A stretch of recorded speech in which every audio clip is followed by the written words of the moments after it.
बारे में क्या उसका आवश्यक है। तो आज की इस क्लास में देखेंगे हम लोग पिगमेंट, है ना।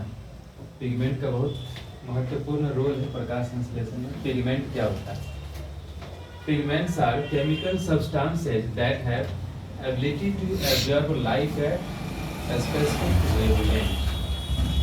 पिगमेंट क्या है? तो रासायनिक सब्सटेंस, रासायनिक पदार्थ जिसमें यह क्षमता होती है कि प्रकाश को अवशोषित कर सके, सोख सके, है ना।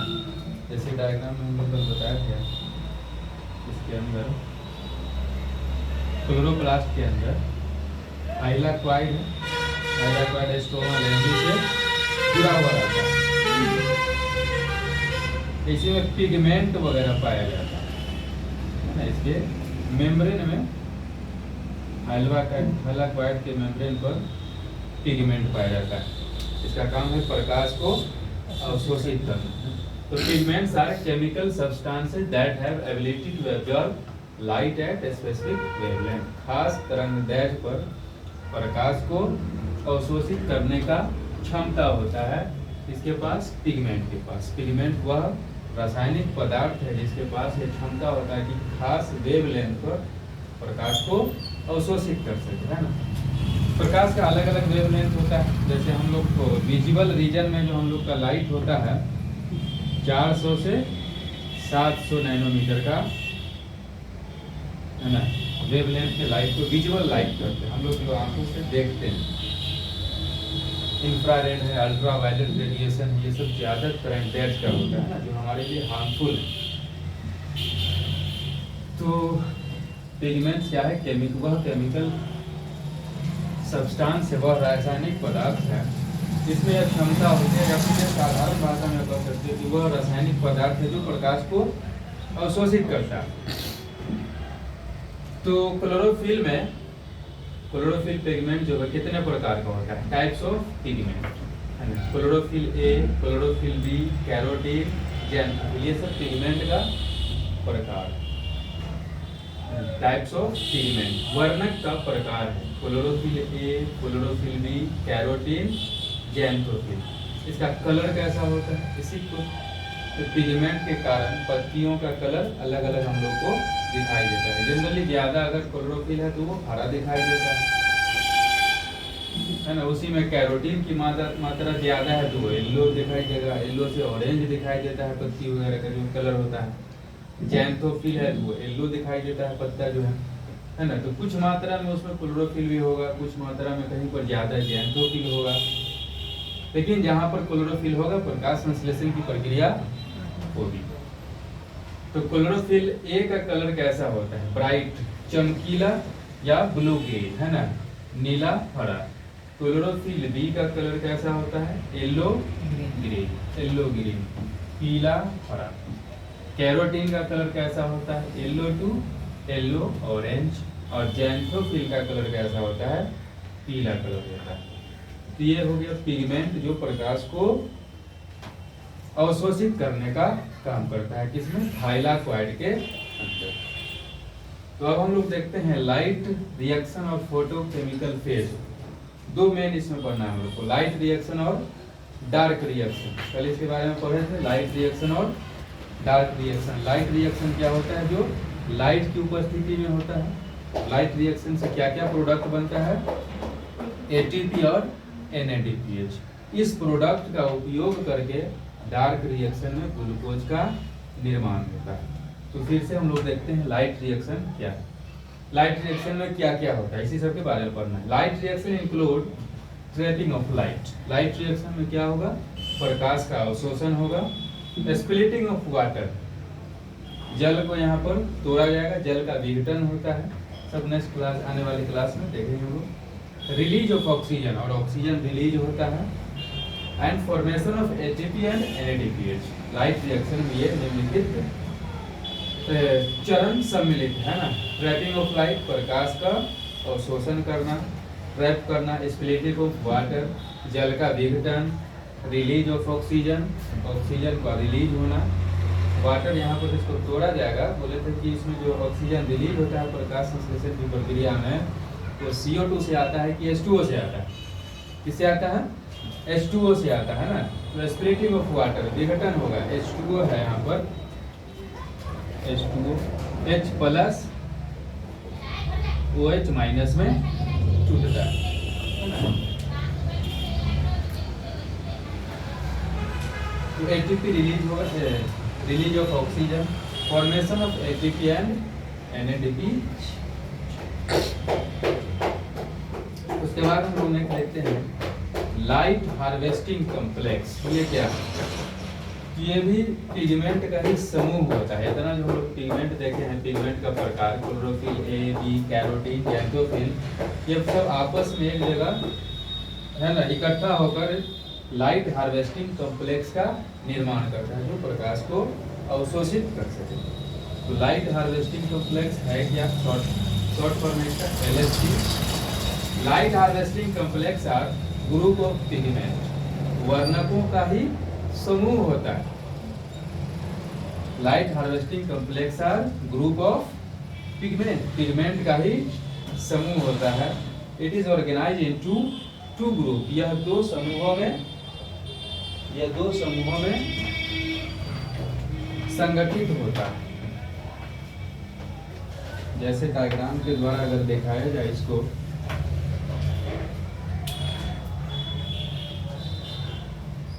ये सब यहाँ पर हम बना दिए पिगमेंट, बहुत सारा पिगमेंट है। ये सब क्लोरोफिल B होगा, जैंथोफिल, कैरोटीन इत्यादि इत्यादि होगा इसमें।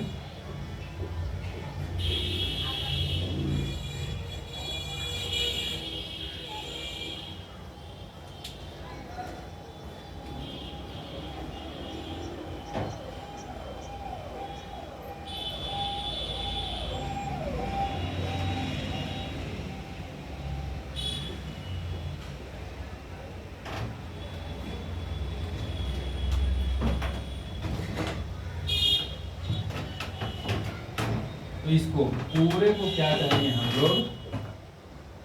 पूरे को LHC, लाइट हार्वेस्टिंग कॉम्प्लेक्स। फिर इसको आधा से यहाँ पर बांट देते हैं इसको, इतना को कहेंगे PS1 और इतना को कहते हैं PS2। चलो देखते हैं इसमें क्या है। ये सब क्या सब हो जाएगा? इसमें कोई है क्लोरोफिल B है, कोई कैरोटीन होगा, है ना, कोई जैंथोफिल होगा। ये सब पिगमेंट ही है ना। लाइट हार्वेस्टिंग कॉम्प्लेक्स क्या है? पिगमेंट का ही समूह होता है। Light harvesting complex are group of pigment, वर्णकों का ही समूह होता है। It is organise into two group, यह दो समूह में संगठित होता है। पूरा जो इतना पूरा जो देखिए क्या है, लाइट हार्वेस्टिंग कॉम्प्लेक्स है। लाइट हार्वेस्टिंग कॉम्प्लेक्स क्या हुआ? प्रकाश को अवशोषण करने वाला पिगमेंट का ग्रुप। इसको दो भाग में हम लोग ऑर्गेनाइज करते हैं, फोटो सिस्टम 1 और फोटो सिस्टम 2। क्या इसको कहते हैं?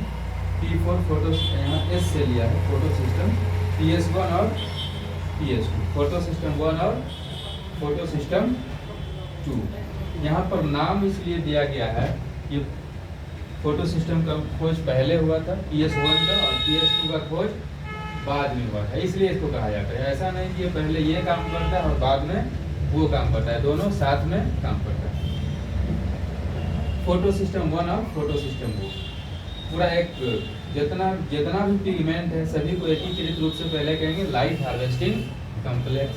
उसको फिर दो भागों में बांटा जाता है, पहला एक PS1 और दूसरा PS2, फोटो सिस्टम 1 और photo system 2। LHC are made up of hundreds of pigment. ये जो बोले same light harvesting complex are group of pigment, है ना, वर्णकों का समूह है। तो उसी को दूसरे शब्द में लिख दिए हैं LHC are made up of hundreds of pigment. Light harvesting complex, light को ट्रैप करने वाला जो सिस्टम है उसी को लाइट हार्वेस्टिंग कॉम्प्लेक्स कह रहे हैं। तो LHC are made up of hundreds of pigment. Light harvesting complex सैकड़ों पिगमेंट से मिलकर बना होता है। लाइट हार्वेस्टिंग कॉम्प्लेक्स सैकड़ों पिगमेंट या वर्णक से मिलकर बना होता है। तो LHC को हम लोग दो भागों में बांट चुके हैं, PS1 और PS2, फोटो सिस्टम 1 और फोटो सिस्टम 2 में। तो ईच फोटो सिस्टम प्रत्येक फोटो सिस्टम में has all types of pigment, प्रत्येक फोटो सिस्टम में सभी प्रकार का पिगमेंट होता है, except chlorophyll A that form antenna, है ना, क्लोरोफिल को छोड़कर सभी प्रकार का पिगमेंट इसमें पाया जाता है, PS1 और PS2 दोनों। जो एंटीना का निर्माण करता है, यहाँ पर देखो गौर से, ये सारा क्या चीज का निर्माण करेगा, इतना जो है एंटीना का निर्माण करेगा, और ये जो है क्लोरोफिल ए, ये क्या करता है, रिएक्शन सेंटर का काम करता है, रिएक्शन सेंटर, ये भी क्लोरोफिल ए जो है वो रिएक्शन सेंटर का काम करता है। तो अगला देखो क्या है, antenna absorb light of different wavelength and transfer to reaction centre. ये जो एंटीना है इसका क्या काम है, प्रकाश जो आएगा यहाँ इसको एब्जॉर्ब करने का काम करता है, ये भी एब्जॉर्ब करेगा, है ना, और एब्जॉर्ब करके किसको देगा, क्लोरोफिल ए को देने का काम करेगा, रिएक्शन सेंटर को। एंटीना का काम क्या होता है ना, समाचार वगैरह को कलेक्ट करके प्रदान करना, अलग अलग चैनल हम लोग जो लगाते हैं तो क्या होता है, वो एंटीना का ही काम होता है, हमको नेटवर्क प्रदान करता है। उसी प्रकार से यहाँ पर जो है पिगमेंट दो रूप में है, एक रिएक्शन सेंटर है और दूसरा एंटीना के रूप में है। एंटीना का काम क्या है, ये अलग अलग वेवलेंथ के प्रकाश को कलेक्ट करके रिएक्शन सेंटर को देने का काम करता है ना, और ये खुद भी एब्जॉर्ब करता है, रिएक्शन सेंटर जो है खुद भी लाइट को एब्जॉर्ब करता है। तो एंटीना का काम क्या है, अलग अलग वेवलेंथ के प्रकाश को अवशोषित कर रिएक्शन सेंटर को प्रदान करने का काम करता है। Chlorophyll A from reaction centre, है ना, single molecule of chlorophyll A, chlorophyll A का एक अणु, है ना, प्रत्येक फोटो सिस्टम में किस चीज का निर्माण करता है, रिएक्शन सेंटर का, अभिक्रिया केंद्र का निर्माण करता है ना, सभी प्रकाश को अवशोषित कर क्लोरोफिल ए को देने का काम करता है, ये रिएक्शन सेंटर कहलाता है। Etch photo system has different reaction centre, यहाँ पर हमारे पास दो फोटो सिस्टम है, PS1 और PS2, दोनों के पास अलग अलग रिएक्शन सेंटर है, तो क्लोरोफिल ए ही दोनों में, क्लोरोफिल ए और क्लोरोफिल ए, लेकिन इसमें अलग अलग वेवलेंथ के प्रकाश को एब्जॉर्ब करने की क्षमता है, इसलिए इसे, है ना, अलग अलग कहा जाता है। Etch photo system has different reaction centre, प्रत्येक फोटो सिस्टम के पास अलग अलग अभिक्रिया केंद्र होता है। इन PS1 में हम लोग देखते हैं तो रिएक्शन सेंटर जो है absorb light of maximum wavelength, maximum 700 nanometre wavelength, hence called P700। इसका जो PS1 का जो रिएक्शन सेंटर है अधिकतम कितना वेवलेंथ के प्रकाश को अवशोषित करेगा, 700 नैनोमीटर की वेवलेंथ के प्रकाश को अवशोषित करेगा, इसलिए PS1 का रिएक्शन सेंटर जो होगा इसको कहेंगे P700। उसी प्रकार PS2 का जो रिएक्शन सेंटर है ना, वो मैक्सिमम 680 नैनोमीटर वेवलेंथ वाले प्रकाश को अवशोषित करता है, उसके बाद ही वहां से इलेक्ट्रॉन को निकाल सकता है, तो इसलिए इस रिएक्शन सेंटर को P650 कहा जाता है ना। क्या समझे, LHC क्या है, लाइट हार्वेस्टिंग कॉम्प्लेक्स, प्रकाश को अवशोषित करने वाला एक सिस्टम है, तो वो किस चीज से मिलकर बना हुआ, पिगमेंट ही है। LHC सैकड़ों पिगमेंट से, वर्णकों से मिलकर बना होता है। वर्णक क्या है, वर्णक की एक खासियत होती है कि वो प्रकाश को अवशोषित कर सके, है ना, उसमें ये एबिलिटी होती है। फिर देखते हैं कि photo light harvesting complex LHC जो है वो दो समूहों में ऑर्गेनाइज्ड है, व्यवस्थित है, फोटो सिस्टम 1 और फोटो सिस्टम 2। दोनों फोटो सिस्टम में, है ना, जैसे इस फोटो सिस्टम में या इसमें भी सभी प्रकार के वर्णक पाए जाएंगे, उसमें भी सभी प्रकार का वर्णक पाया जाएगा। सिर्फ एक्सेप्शन है दोनों में, क्लोरोफिल ए का जो है वो एक ही मॉलिक्यूल पाया जाता है जो रिएक्शन सेंटर का काम करता है। ये जो है अलग अलग वेवलेंथ के प्रकाश को ट्रैप कर रिएक्शन सेंटर को देने का काम करता है। इसका भी पिगमेंट जो है कैरोटीन, ज़ैंथोफिल, क्लोरोफिल भी अलग अलग वेवलेंथ के प्रकाश को एब्जॉर्ब करके रिएक्शन सेंटर को पहुंचाने का काम करता है। और ये खुद रिएक्शन सेंटर भी प्रकाश को एब्जॉर्ब करने का काम करता है। ठीक है, फिर नेक्स्ट क्लास में हम लोग कंटिन्यू